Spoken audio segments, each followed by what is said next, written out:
За пописот. Значи, моето мислење е дека ако сакаме да добиеме реален попис во Македонија, реален, без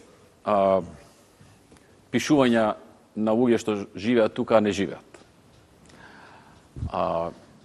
ние мораме да го смениме концептот на пописот, направење попис. Вака како што е сега е неизводливо да се направи, а да е реален. Значи, изводливо е да се направи, ама да си помине како што поминал и тој во 2002. Сега е многу тешко да се помине, и тогаш и сега е многу, сега уште потешко е да се направи попис каде што нема да има, да не употребам некој збор, неправилности, да речеме, да не речам фалсификати или такви потешки зборови. Имено ние се сочивме со една ситуација во која што тргна пописот и според она што го имам како информација од пописната комисија, а и личните информации што ги примав, имаше масовни, значи кои во вистинска смисла на зборот, масовни обиди за нерегуларности, вака најблаго кажам, да не кажам потврд збор. Или требаше државата да влезе во апсење на илјадници луѓе што учествуваа во тоа. Нормално обезбедување докази прво, па апсење, односно приведување, изнесување пред суд, некој од нив ќе добија веројатно и притвор и така натаму, или да ги остави да се ја завршат работата како што е тргнале.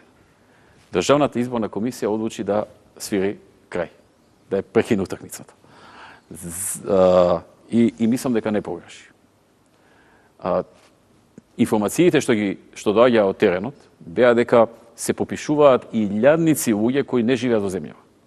Преку Skype го држи пасошот и некој пишува дека е тука и потпишува. Се врши притисок на другиот и тој да потпише. Во 90% од случаите притисокот успева и другиот потпишува, ако не потпише, друг некој ќе се потпише. Па иди ти у тоа море од хартија, најди ги после кој е вистински потпис, кој е фалсификуван, кој не е фалсификуван. Значи, зборам масовна појава. И знаете и од кого. И од која страна. Така? Би требало да знаете. Предпоставувам. Да. И ја не гледам начин, ако повторно тргнеме со истиот метод, да имаме нормален попис. Или па истото ќе ни се случи, па прекин, или треба да ги оставиме и да терат. И тогаш резултатите не можам да стоам за нити ја, нити пописната комисија може да стои за тие резултати. Моето мислење е дека нам ни треба, и ние почнавме да работиме на тоа, нам ни треба еден компјутерски софтвер со кој што точно ќе се евидентира присуството на секој граѓанин во секој момент, во секоја минута, кој е во земјата, кој не е во земјата. И на него би можело да се направи само еден дополнителен попис, да секој се искаже етнички и верски. Доколку сака, некој може да рече не сакам, окей. Но на сите да им биде пристапено само тоа, да се иска, но прво да се констатира кој е во земјата, кој е надвор и колку време е надвор. За тоа да се констатира потребен еден прилично сложен, голем софтвер на кој што веќе институциите почнаа да работат и се надевам дека можеби не до избори, но веднаш после изборите ќе се излезе и со меѓународен јавен повик за снабдување од некоја сериозна куќа на таков софтвер, заедно со хардвер, бидејќи за поддршка на таков софтвер ќе треба и силен хардвер, кој што ќе во секој момент ќе има евиденција за секој граѓанин што е во земјата и што не е во земјата. И колку време не е во земјата. Тогаш знаете точно кој е во земјата и кој треба да влезе во, како се вика тоа, жители или како се вика. Колку луѓе се попишуваат. И после само може да се направи попис да ги прашате за верата и националноста заради потребите на Охридскиот рамковен договор и законските и уставни одредби што ги имаме поврзано со тоа. Друг начин многу тешко да успее. Ете, тоа е мојот. Таков софтвер, примере што говорите, би бил согласно стандардите, би ги исклучил сите оние што се подолго од една година надвор од Македонија, кои според стандарди тие се европски. Не, нема да ги исклучи, ќе се ги класификува во таква група. Има групи. Не, вие тоа што ми говоревте претходно, што ја предпоставувам дека е проблем, и веројатно тоа е проблем и тоа создава забуна сега кога го имаме, или кој ќе го затвориме сега избирачкиот список.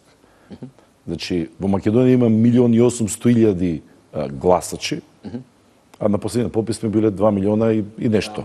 Но овде се тие кои се на привремена работа во странство, таму има список на државјанства, кои веројатно ова што сакате да ми кажете се обидуваат со пописот на кој немаат право да се попишат, затоа што европските стандарди се попишуваме тие Тоа е попис на домаќинствата и на тие кои живееме во Македонија. Оние кои се подолго од една година отсутни од Република Македонија не се попишуваат. Мислам дека тоа се стандардите. Но тие се на оној список за кој сега, ако е тоа истиот список на оние кои би гласале во странство, беше околу 67.000.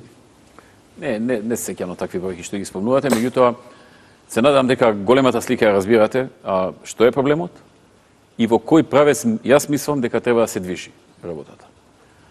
Јас подолг период барав Европската унија да го изфинансира тој проект со софтверот, не толку заради парите, туку заради кредибилитетот. Таа да застане, но тие ветуваа, но немаше реализација и сега почнавме сами да го работиме. Се надевам дека тие ќе се вклучат во некоја подоснежна фаза, ќе ги погледнат работите и во најмала рака да бидат некаков гарант дека за да нема па недоверба во софтверот. Може да се јави недоверба во софтверот, така? Вие таму сте го смениле, сте го направиле и да нема доверба. Така што по мене тоа е. Инаку може да дојде утре друга влада и да спроведе попис. Но јас знам како изгледа. И знам како попис ќе биде. Добро, благодарам на Владо Бучковски. И се извинам уште една и можам само да замислам каков бил пописот во 2001 или втора, мислам. Во 2002 кога немаше по двајца попишувачи. Нели сега се сеќавате во овој закон ставивме за секој попишан граѓанин да мора двајца да се подпишат. И главно беа и етнички различни тие двајца. И ги видовме проблемите, практично така и дознавме за проблеми. Можам само да замислам како било 2002 кога еден попишува.